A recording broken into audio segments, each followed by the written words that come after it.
mwenna mwakirabye kafena twagenze ne twewandisa ng'abeesimbyewo okuba pulezidenti naye ate gwennyiniizi nenkwatibwa nenkubwa nensifuirwa kamulali obutafaananako muntu mulala naye twebaza Allah yali waggulu nti buli ekibeerawo kyongera okulaga amaanyi ge kubanga tewali yali amanyi ng'akaana akazaalibwa mu lutalo lwabwe kati ate ke kagenda okubanga katulondoka ne bajjenero olunaku lwaleero.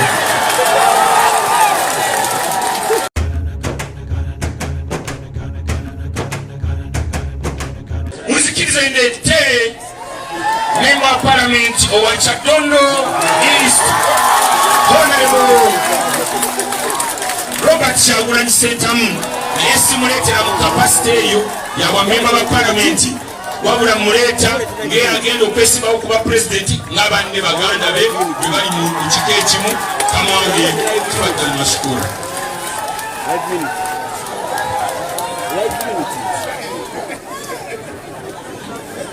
Mukadde wange Mbuga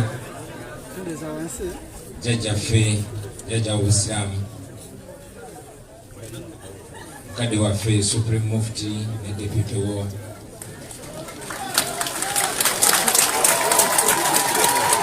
abakulembeze ab'eddiini mwenna abakulembeze bannange ababaka ba Parliament n'ababajegwanyiza abavuganya bannange Ssebo General Henry Tumukunde Ssebo mukwano gwange ate mukodomi wange w'entungamo General Gregory Mugisha Muntu bakungubazi bannange mwenna assalamu alaikum wa rahmatullahi wa barakatuh.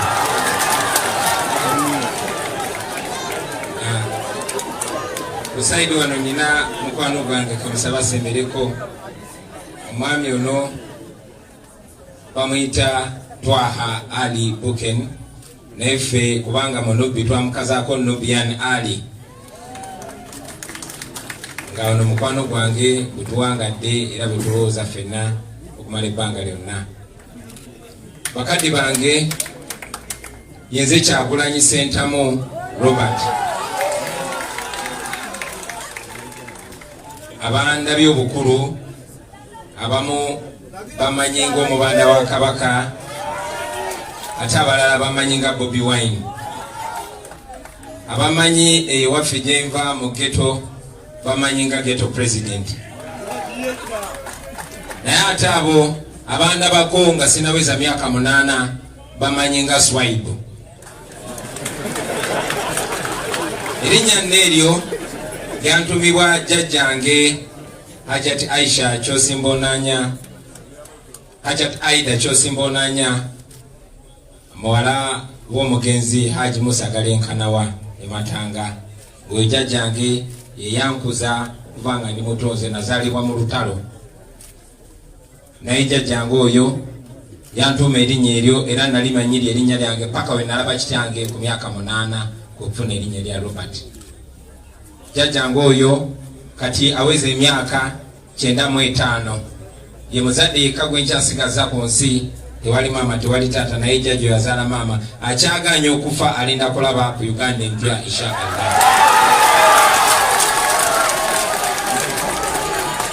Kale no bakadde bange muyinza okwewunya empisa ennungi gye nzijja muyinza okwewunya omusingi omulungi gye nagujja nze ndi mwana w'Abasiraamu.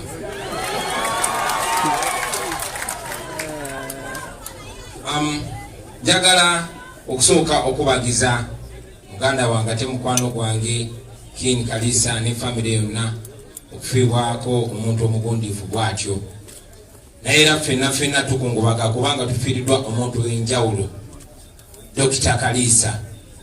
Zeno Dr. Kalisa nalinga mmwe nga mwegombera ku distance naye nafuna amasanyu bwe yasooka okunjogerako nengamba ingafuze wakabi era nakubira Nubian ne mugamba olabye Dr. Kalisa bwanjogeddeko nensanyuka nnyo kwayo omu ku bantu bempa ekitiibwa ne guno gwaka. Naye ate era Dr. Kalisa nga bwe mumanyi ye teyekiriranya okola ekituufu ajja kiwaana era bw'aba n'obutali bumativu tujja alinga muzaata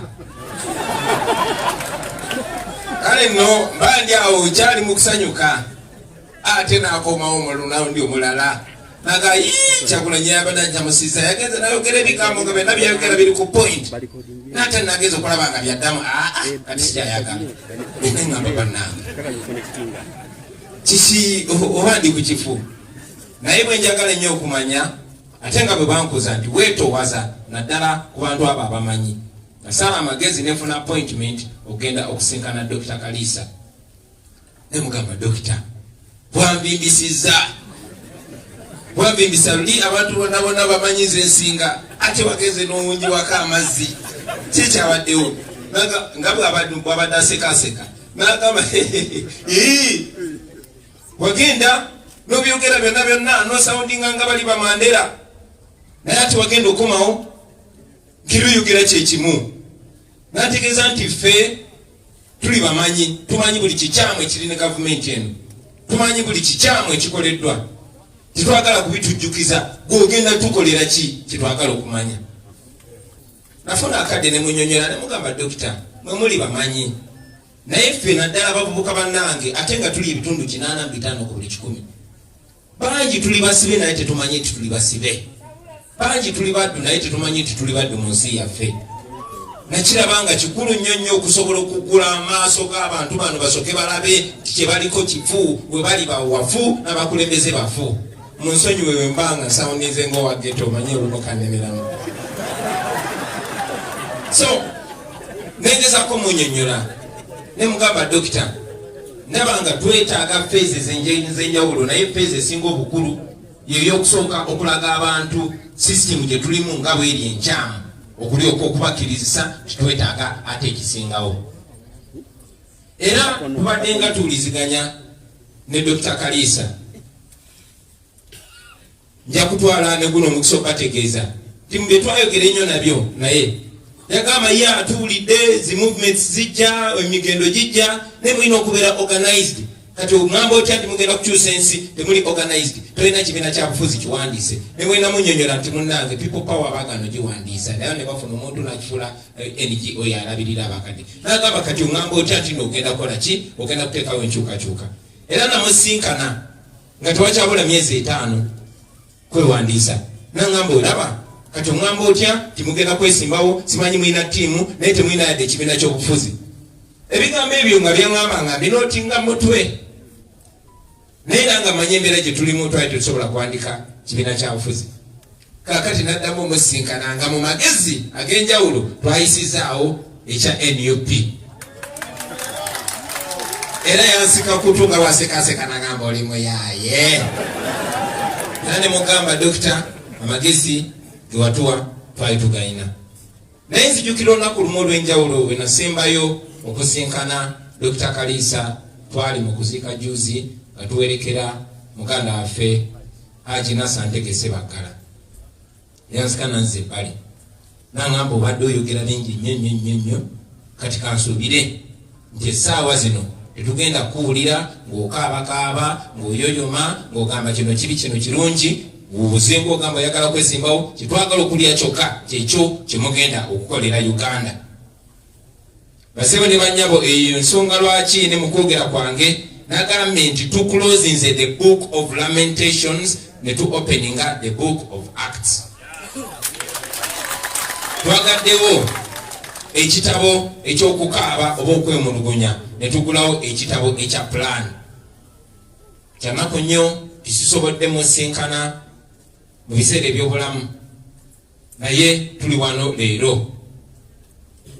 njagala okukozesa omukisa guno bakadde bange nga maliriza okwogera ku bweyamo obwange ng'omuntu obweyamo obwabannange benkulembera nabo n'obweyamo obw'ekibiina kya National Unity Platform okuba etooki mu Uganda gye tuyita Uganda empya obudde tebusobola tumala okwogera ku byonna obudde tebusobola kutumala okwogera ku kubonabona abasiraamu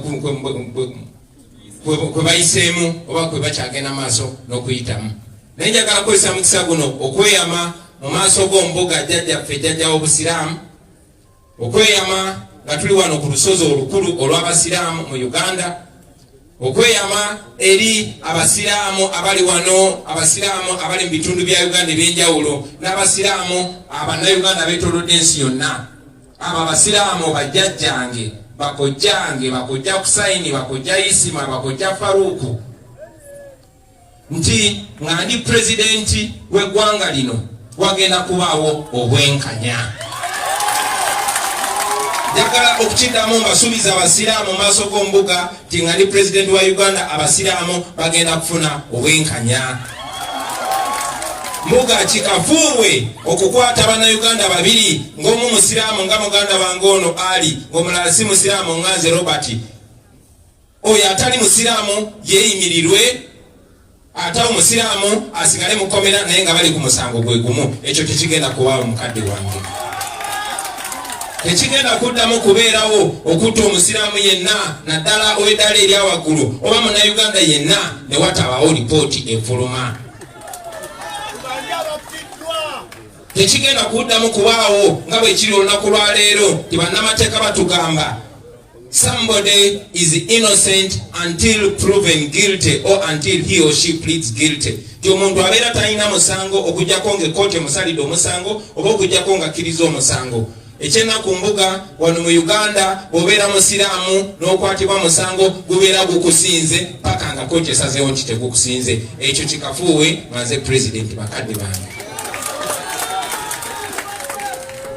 Tekigenda kuddamu kubeerawo ng'abakyala abasiraamu bambulwa ekitiibwa kyabwe ne baganibwa okusiba akakaaya ng'akabonero ak'ekitiibwa kyabwe mu bifaananyi byabwe ebiri official. Ekyo tekigenda kubeerawo. Njagala okusuubiza abasiraamu bonna nti obukulembeze bugenda kubeera mu mukwano na kuwangana kitiibwa. Nga nze pulezidenti, abasiraamu abagenda okubeera ab'amaanyi mu ggwanga si be ab'emyaka 8. Nedda, abasiraamu abagenda okubeera mu gavumenti yange bwe baabo bamuwanga Kivumbi Embooko, bwe ba Onubyandi Embooko, bakazibwe Bashiru Embooko, bakawalya Embooko. Abakyala tujja kuleetera ddala Bashamimu Malende Embooko, Banabira Embooko. Era mbuga nkusuubiza nti njagenda ne mu ghetto nzijeyo abasiraamu bali basejjirinya batuuse ensonga z'abasiraamu ku levo zonna. Lwajja kubeerawo obwenkanya bakadde bange. Tujja kubeera mu Uganda eyo nga yeeyagaza buli muntu, ne bwaba wa ddiini ki, ne bwaba wa ggwanga ki, ne bwaba wa nkula ki. Era mukadde wange nga njagala n'okusaba abasiraamu bonna baleme kirekera ffe ng'abantu. Mukadde wange nze omulimu gwange gubadde gwakuwa bukulembeze, era kati nebala nti ndi ku ballot paper, ndi ku kalulu. Omulimu ogwo si gwange nzekka ng'omuntu, si gwa abasiraamu bokka bakojjange, si gwa abakatuliki bokka bakitange, si gwa abaprotestanti bokka bammange, wabula gwa buli ddiini, gwa buli munnayuganda. Ffenna tusaba obwenkanya. Mwenna mwakirabye nga ffenna twagenze ne twewandiisa ng'abeesimbyewo okuba pulezidenti, naye ate gwennyiniizi nenkwatibwa nenkubwa nensifuirwa kamulali obutafaananako muntu mulala. Naye twebaza Allah yali waggulu nti buli ekibeerawo kyongera okulaga amaanyi ge, kubanga tewali yali amanyi ng'akaana akazaalibwa mu lutalo lwabwe kati ate ke kagenda okuba nga katolontoka ne bajjenero olunaku lwaleero. Nja kwebaza bajjenero, abantu balamu betwesimbyewo nabo naye nga tusobola okutuula wamu ng'abooluganda abatambula nga bagenda mu Uganda empya. Basabe kubabba omunnaye jeno munnaabwe bayinza okuba bamutuukako, naye bamusabe abeere jeno waddala, aleme kutya ka Dawudi akatalina yadde emmundu oba ekitala. Ffe abakristu tulina ekyawandiikibwa mu Bayibuli ekigamba nti Katonda oyo ali waggulu yayamba akavubuka akato ke bayitanga Dawudi ne kafufugaza omulwanyi namige gwe bayita Goliasi kuba kaali keesize Mukama Katonda. Era katusuubire nti ne ku mulundi guno Katonda agenda kukozesa generation yaffe okulaga amaanyi ge, kuba baganda bange tujjukire tetuli wano okulwa amagezi gaffe, tetuli wano okulwa amaanyi gaffe. simiridde maaso gammwe kubanze nsinga okumanya ebyamagye oba ebyobufuzi wabula ndi wano okukiikirira mmwe nammwe okubajjukiza nti katonda bwe tumwesiga asobola okutukozesa ebyo bye twalowoozangako tibisobola okubeerawo. Mwebale nnyo mwebalire ddala. Zikiriza Sheikh Muzata naawe nkwebaze ssebo. Oyinza okuba tokyanzijukira mu myaka giri akyali Swaibu naye nze omu ku bulenzi obajjanga ku Biraali okusiibulukuka era wali mukamanya Sheikh era Sheikh nkutya naye nkwagala nnyo mukadde wange era nkusaba okyogeddeko katwogera ku Sheikh ku Dr. Kalisa kati gwe tusiibula yabadde teyekiriranya. Mukadde wange nkwebaza obutekiriranya mwe basajja abakulu betulina abasobola otukipinga mu line abasobola otukipinga mu order nga koberani ojja kingambanga bwe kiri era Mukama bakkiriza n'enkulembera eggwanga lino insha Allah abasajja nga mmwe yemwe mwina okuba nga mumpabula ku nsonga z'Obuyisiraamu. Assalamu alaikum